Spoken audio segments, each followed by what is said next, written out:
ARY news के मुताबिक मुस्लिम league नून के जराये ने बताया है कि मरियम नवाज नैब के सामने पेश होंगी। नैब के सामने पेशी का फैसला वकला, अहले खाना और पार्टी रहनुमाओं से मुशावरत के बाद किया गया है। पार्टी जराये के मुताबिक मरियम नवाज काफिले की सूरत जाती उमरा से नैब ऑफिस ठोकर न्याज बेग पहुंचेंगी। इस सिलसिले में लीगी कारकुनों को मंगल की सुबह 9 बजे जाती उमरा पहुंचने की हिदायत की जाएगी। लीगी रहनुमा और कारकुनान गाड़ियों के काफिले में मरियम नवाज के हमरा नैब दफ्तर जाएंगे। वाज़ेह रहे कि कौमी एहतसाब ब्यूरो ने मरियम नवाज को 11 अगस्त को दिन 11 बजे तलब किया है। नैब लाहौर मरियम नवाज की 200 एकड़ अराजी के हवाले से तहकीकात कर रहा है। इस सिलसिले में नैब की जानिब से एक सवालनामा भी तैयार किया गया है, जिसमें साबिक वजीर आजम नवाज शरीफ की साहबजादी से कहा गया है कि जमीन की खरीदो फरोख्त की तमाम तफसीलात नैब को फराहम की जाएं।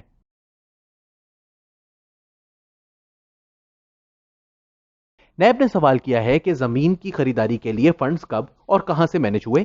मज़कूरा अराजी की खरीदारी के लिए ड्यूटी, टैक्स की तफसीलात दी जाएं। सवालनामे के मुताबिक अराजी में से कोई हिस्सा फरोख्त किया गया हो तो इसकी भी तफसीलात मांगी गई हैं। नैब ने कहा है कि अराजी अगर एग्रीकल्चर या कमर्शियल इस्तेमाल में आई है तो इसकी भी तफसीलात दी जाएं। याद रहे कि नैब ने मरियम नवाज को रायविंड जाती उमरा के इलाके में 200 एकड़ अराजी गैर कानूनी तौर पर अपने नाम मुंतकिल करने के इल्जाम में तलब किया है। जराये के मुताबिक 2014 में रायविंड में मरियम नवाज के नाम 200 एकड़ जमीन मुंतकिल की गई थी।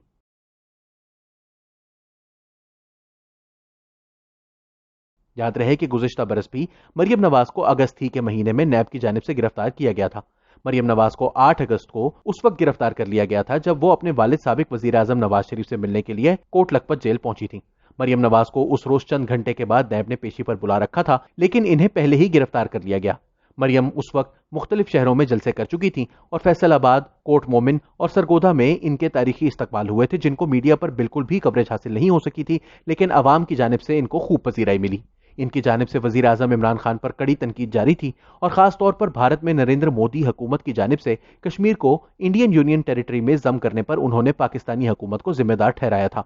वो आजाद कश्मीर में जलसे का ऐलान कर चुकी थी कि नैब ने इनको गिरफ्तार कर लिया। इस बरस 5 अगस्त से ही नैब ने एक मरतबा फिर अपनी कार्रवाइयां तेज कर दी हैं। गुज़िश्ता चंद हफ्तों से खबरें गर्म थीं कि मरियम नवाज सियासत में एक मरतबा फिर फाल किरदार अदा करने जा रही हैं। ऐसे मौके पर नैब की जानिब से इनको दोबारा से पेशी पर बुलाना बहुत से सवालात को जन्म दे रहा है।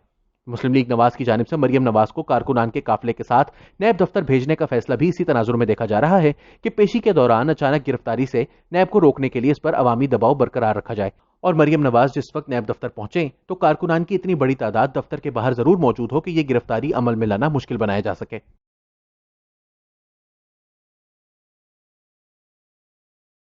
यूं तो नैब एक आजाद इदारा है और इसकी किसी भी सियासी जमात से कोई सियासी वाबस्तगी नहीं होती, लेकिन हालिया सालों में इसके रिकॉर्ड को देखते हुए इसकी गैर जानिबदारी पर बहुत से सवालात उठे हैं। अपोजिशन की जानिब से मुतादिद रहनुमा जेलों में कई माह गुजार चुके हैं। साबिक वजीर आजम को सजा हो चुकी है। एक और साबिक वजीर आजम शाहिद खाकान अब्बासी कई माह जेल में रहे हैं। पंजाब के साबिक वजीर आला शहबाज शरीफ कई माह जेल में रहे, जबकि इनके साहबजादे हमजा शहबाज इस वक्त भी जेल में है। साबिक वजीर रेलवे ख्वाजा साद रफीक, इनके भाई ख्वाजा सलमान रफीक भी जेल यात्रा कर चुके हैं। पीपल्स पार्टी से साबिक अपोजिशन लीडर और वफाकी वजीर खुर्शीद शाह इस वक्त कैद में हैं, जबकि साबिक सदर और पीपल्स पार्टी के शरीक चेयरमैन आसिफ अली जरदारी पर भी चार्जशीट जारी कर दी गई है। हाल ही में मुस्लिम लीग नवाज के 2 सीनियर रहनुमाओं ख्वाजा आसिफ और परवेज रशीद के खिलाफ भी कार्रवाई का आगाज किया गया है, लेकिन दूसरी जानिब हुकूमती नुमाइंदों और वफाकी वुजरा के खिलाफ बेशुमार केसेस मौजूद हैं, लेकिन नैब की जुर्रत नहीं कि इन पर हाथ डाल सके। इन मुकदमात में मालम जब्बा केस, हेलीकॉप्टर केस और पिशावर बीआरटी केस नुमाया है। इस हवाले से जावेद चौधरी का नैब चेयरमैन के साथ इंटरव्यू भी मौजूद है, जिसमें उन्होंने मुबैना तौर पर कहा था कि वो हुकूमत के खिलाफ इसलिए कार्रवाई नहीं करते कि अगर उन्होंने ऐसा किया तो हुकूमत गिर जाएगी। ऐसी सूरत हाल में मरियम नवाज का 11 अगस्त को नैब के सामने पेश होने का फैसला इंतहाई दिलचस्पी से देखा जा रहा है। देखना होगा कि नैब इनके साथ किस तरह पेश आती है।